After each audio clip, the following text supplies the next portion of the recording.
এসো পূর্বসূরীদের পদাঙ্ক অনুসরণ করে জ্ঞান ও বিজ্ঞান চর্চা করি, হারানো ঐতিহ্য সগৌরবে ফিরিয়ে আনি। এই অনুপ্রেরণামূলক স্লোগানকে ধারণ করে চট্টগ্রামের হালিশহরে অবস্থিত দোহা ইন্টারন্যাশনাল স্কুলে আনন্দমুখর পরিবেশে অনুষ্ঠিত হয়েছে বিজ্ঞান মেলা 2025।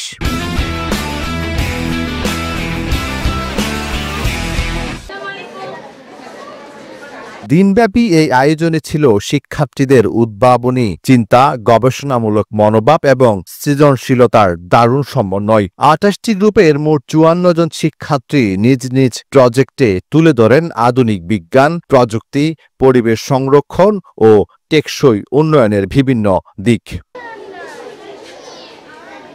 অনুষ্ঠানে প্রধান অতিথি হিসেবে উপস্থিত ছিলেন আন্তর্জাতিক ইসলামী বিশ্ববিদ্যালয় চট্টগ্রামের বিজ্ঞান অনুষদের ডিন প্রফেসর মোহাম্মদ শামসুল আলম।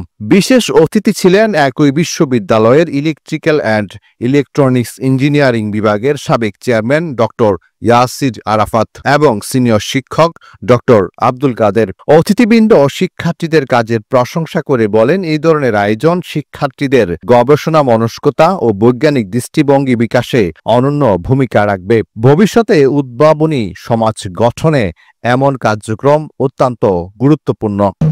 গণিত বলি, আমি কেমিস্ট্রি বলি, সকল জায়গায় হচ্ছে যে মুসলিম বিজ্ঞানীদের যথেষ্ট ভালো ভালো অবদান আছে।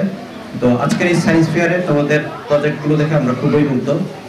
একটু আগে স্যার যেটা বলেছেন যে আসলে আমরা আমাদের ছোটকালে তোমাদের এই লেভেলে কখনো কল্পনাও করতে পারিনি। তোমরা এই ছোট বয়সে যে সকল সুন্দর সুন্দর প্রজেক্টগুলো করেছো এবং প্রজেক্টগুলোর মর্মার্থ বুঝেছো, অর্থাৎ যে কিভাবে প্রজেক্টগুলো কাজ করে সেটা তোমরা বোঝার শেখার চেষ্টা করেছো, সেটা খুবই appreciating.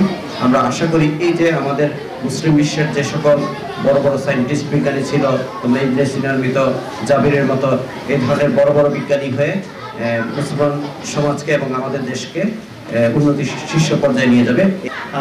Every project I have seen, it reflects not only creativity and intellectual intellect in the students, also it represents a deep curiosity.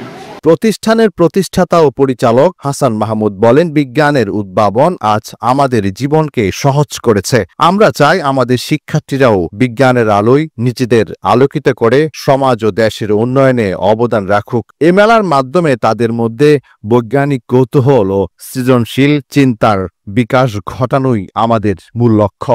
আমাদের এখানে মোট 31টি প্রজেক্ট ওরা প্রেজেন্ট করেছে। এর মধ্যে অনেকগুলো ইন্ডিভিজুয়াল ছিল, অনেকগুলো গ্রুপ ছিল। তো 31টিতে প্রায় 50 জন শিক্ষার্থী এখানে অংশগ্রহণ করেছে।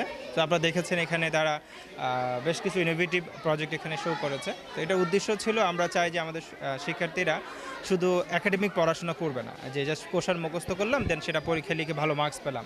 তো এটা তো আসলে অনেকগুলো স্কিলের একটা, কিন্তু ওদের যথার্থ একজন বিকশিত মানুষ হওয়ার জন্য তো জ্ঞান চর্চার অনেকগুলো আলাদা আলাদা সেক্টর রয়েছে, এর মধ্যে বিজ্ঞান গুরুত্বপূর্ণ একটি। তো আমরা এই জন্য বিজ্ঞান মেলার আয়োজন করেছি এবং আমরা তাদের উদ্ভাবনী শক্তিটা দেখেছি এবং আমরা নেক্সট ডে ওদেরকে আরও উৎসাহিত করব এবং এদের এই প্রেজেন্টেশনগুলো আমরা জাতীয় পর্যায়ে নিয়ে যাওয়ার চেষ্টা করব এবং আমরা এর মাধ্যমে আমাদের উদ্দেশ্য হচ্ছে ওরা যেন বিজ্ঞান চর্চায় আগ্রহী হয় এবং নিজেদেরকে একজন বিজ্ঞানী হিসাবে তৈরি করতে পারে, যাতে ওরা পুরো দেশ এবং পুরো বিশ্বের মানুষের জন্য কাজ করতে পারে। পুরো মেলা জুড়ে ছিল উৎসবমুখর পরিবেশ, শিক্ষার্থীদের প্রাণচাঞ্চল্য, কৌতূহল। দিনব্যাপী আয়োজনে শিক্ষক, শিক্ষার্থী ও অভিভাবকরা উপভোগ করেন বিভিন্ন প্রদর্শনী, পরীক্ষা ও বিজ্ঞান ভিত্তিক ডেমনস্ট্রেশন। পরে শিক্ষার্থীদের মাঝে বিভিন্ন সার্টিফিকেট বিতরণ করেন অতিথিবৃন্দরা। এই বিজ্ঞান মেলার মাধ্যমে শিক্ষার্থীরা অর্জন করেছে দলগত কাজের অভিজ্ঞতা, গবেষণার আগ্রহ এবং বাস্তব জীবনের সমস্যা সমাধানে বৈজ্ঞানিক দৃষ্টিভঙ্গি, যা তাদের ভবিষ্যৎ মেধা বিকাশে রাখবে গুরুত্বপূর্ণ ভূমিকা। আসিফুজ্জামান, আজকের খবর, চট্টগ্রাম।